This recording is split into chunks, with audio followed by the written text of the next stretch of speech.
دیکھیں،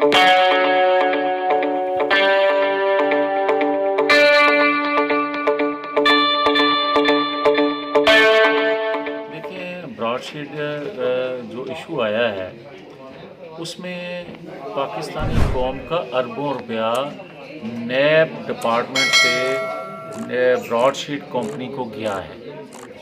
سوال یہ ہے کہ اس کے بدلے اس ادارے نے پاکستانی قوم کو کیا دیا ہے۔ اگر تو کوئی انہوں نے وصولی کی ہے، کوئی جسٹیفیکیشن دیں کہ کس بنیاد پہ انہوں نے دیا۔ اور براڈ شیٹ کمپنی کے ساتھ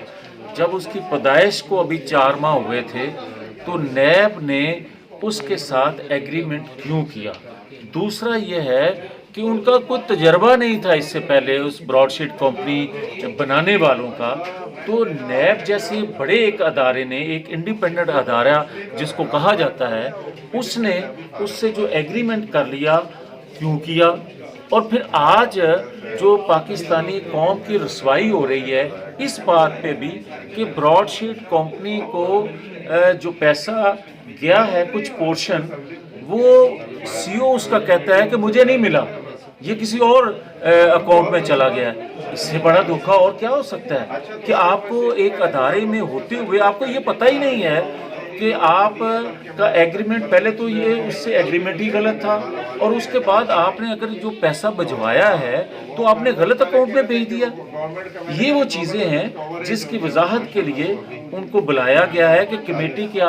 سامنے آ کے کمیٹی کو بتایا جائے کہ کس بنیاد پہ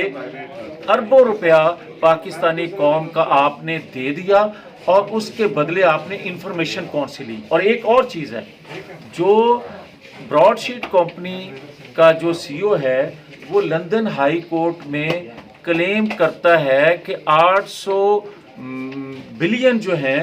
وہ کسی کے ایسٹ جو ہیں وہ ہم بتا رہے ہیں، جبکہ حکومت وقت جو ہے وہ اسی لندن ہائی کورٹ میں پیش ہو کے کہتی ہے کہ جناب 95 بلین جو ہیں وہ اس کے ان اثاثوں کے مالیت بنتی ہے۔